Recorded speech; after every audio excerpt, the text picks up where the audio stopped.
आज की इस प्रेस वार्ता में हमारे बीच में उपस्थित भारत सरकार के काबीना मंत्री और पार्टी के वरिष्ठ नेता माननीय गजेंद्र सिंह जी, पार्टी के प्रदेश के महामंत्री जगबीर छाबा जी, पार्टी के हमारे यशस्वी जिलाध्यक्ष देवेंद्र जी, हमारे माननीय विधायक जोगाराम जी, आज विशेष रूप से दो ऐसी शख्सियत जो लंबे समय से संजय जी प्रदेश कांग्रेस कमेटी महाराष्ट्र में और राजस्थान में एक फौजी परिवार से हैं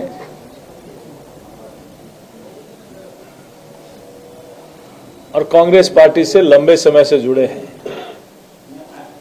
राजस्थान और महाराष्ट्र में राजनीतिक और सामाजिक क्षेत्रों में लंबे समय से आप काम कर रहे हैं। आज वो भारतीय जनता पार्टी की सदस्यता ग्रहण कर रहे हैं। मैं उनका हार्दिक स्वागत और अभिनंदन करता हूं। संजय जी जहांगीर, संजय जी बुढ़ा लगते हैं और संजय जी के साथ श्याम जी जो कांग्रेस के वरिष्ठ नेता हैं, संजय जी खीचड़, वो भी आज भारतीय जनता पार्टी की सदस्यता ग्रहण कर रहे हैं। मैं उनका भारतीय जनता पार्टी परिवार में स्वागत और अभिनंदन करता हूं। और आप लोग देख रहे हैं कि पिछले लंबे समय से चाहे राजनीतिक क्षेत्र के लोग हों, चाहे सामाजिक क्षेत्र के लोग हों, कला क्षेत्र के लोग हों, अनेक लोगों ने भारतीय जनता पार्टी और नरेंद्र मोदी जी में विश्वास व्यक्त करते हुए भारतीय जनता पार्टी की सदस्यता ग्रहण की। उसके पीछे कारण है ये विश्वास, अटल विश्वास, दृढ़ विश्वास कमल के फूल में और मोदी जी में कि यहाँ जो कहते हैं वो होता है, असंभव को भी संभव कर दिया जाता है। और जो प्रदेश और राष्ट्र हित में जो काम भारतीय जनता पार्टी ने किया है देश में मोदी जी ने पिछले 9.5 वर्षों में, और प्रदेश में भारतीय जनता पार्टी की जब जब भी सरकार रही। अब जहां तक मैं सोचता हूं, कुछ लोग कहते हैं कि हमारी सरकार रिपीट हो रही है, तो सरकार डिलीट उनका बेटा ही कर रहा है कि मेरे पिताजी रिपीट होने वाले नहीं है, मेरे पिताजी की सरकार रिपीट होने वाली नहीं है। जहां परिवार के लोगों का भी उन पर विश्वास नहीं हो, वहां राजस्थान की जनता कैसे विश्वास करेगी। और गांधी परिवार अभी राजस्थान की विजिट पर आया है और दूरबीन लेकर या तो टाइगर देखने आते हैं या जमीन देखने आते हैं कि कहां जमीन हड़पी जा सकती है।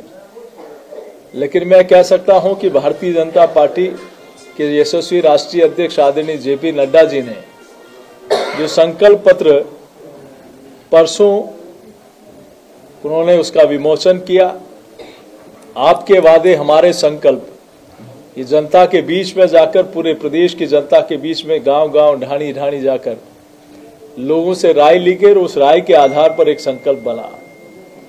जो कहा वो करेंगे और जो नहीं कहा वो भी प्रदेश के हित में भारतीय जनता पार्टी उसको करने का प्रयास करेगी।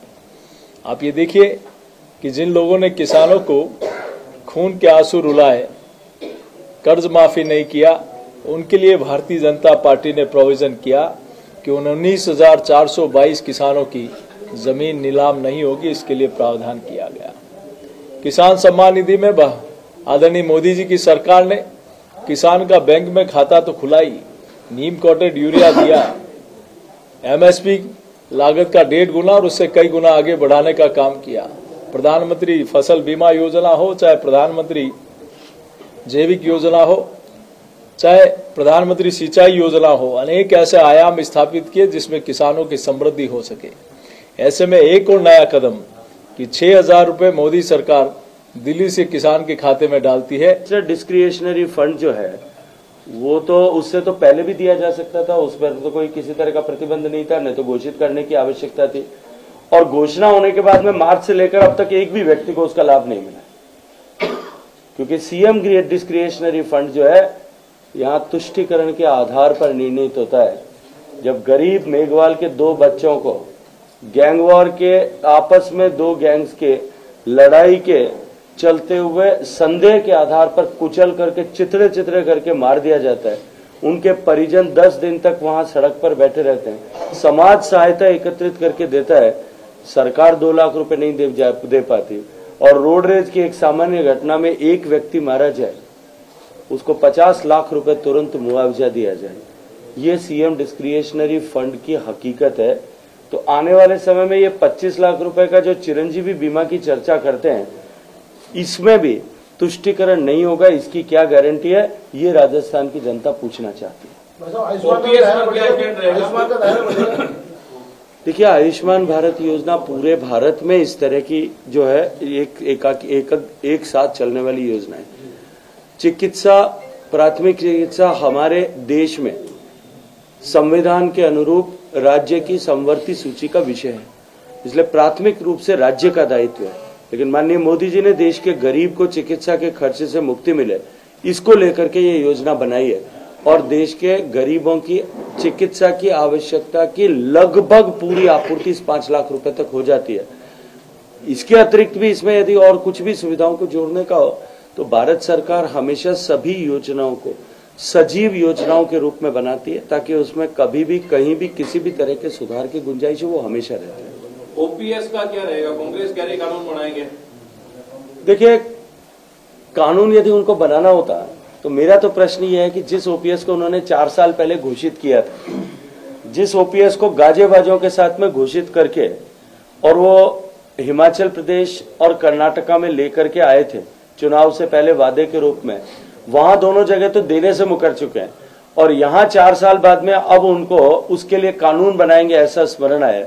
मुझे लगता है कि प्रश्न उनसे पूछना चाहिए कि आप 4 साल तक कानून बना क्यों नहीं पाए थे। भारतीय जनता पार्टी का स्टैंड एकदम क्लियर है। ये जो ओल्ड पेंशन स्कीम को लेकर के जिस तरह की चर्चा चिंता लोगों के बीच में आई है, और कहीं कोई विसंगतियां कैसे हो सकती हैं, क्योंकि 2004 में जो लोग 2014 में जो लोग नौकरी में आए थे, अभी तक उनमें से रिटायर होना शुरू नहीं हुआ, उनके, मेरी बात पूरी सुन लो, बीच में मत डिस्टर्ब करो, उनकी पेंशनेबल एज अभी नहीं हुई है। राजस्थान में जो लोग 2014 के बाद में एक सरकारी योजना में प्राइवेट स्कूल में काम करने वाले टीचर समायोजित हुए थे, अब उनके समायोजन के कारण से उनकी पेंशनेबल एज नहीं थी, और उनके समायोजन के समय ही उसमें लिखा गया था कि वो किसी तरह भी पेंशन बेनिफिट्स के हकदार नहीं होंगे। उनका केवल जो है रिटायरमेंट हुआ, और उनके ग्रेच्युटी पेपर्स को दिखा करके इसको ऐसा वायुमंडल बनाया गया कि कर्मचारियों को नुकसान हो रहा है। अभी तक तो पेंशनेबल एज ही किसी की नहीं हुई। 20 साल की नौकरी तो पहली 2034 में होगी, उसके बाद ही पेंशन मिलेगी। लेकिन संभावित ऐसी कोई भी जो है विपरीत परिस्थिति किसी कर्मचारी के साथ में हो सकती है कभी, इसको कवर अप करने के लिए भारत सरकार ने एक उच्च स्तरीय समिति फाइनेंस मिनिस्ट्री ने बनाई है, जो इस पर पूरे भारत के परिप्रेक्ष्य में विचार कर रही है। मैं इतना भारत सरकार की तरफ से आपको विश्वास के साथ में कह सकता हूं, किसी भी कर्मचारी के हित पर विपरीत कुठाराघात नहीं होगा। ओपीएस के चलते हुए, एनपीएस के चलते हुए, इसको भारत सरकार आश्वस्त करती है। चल,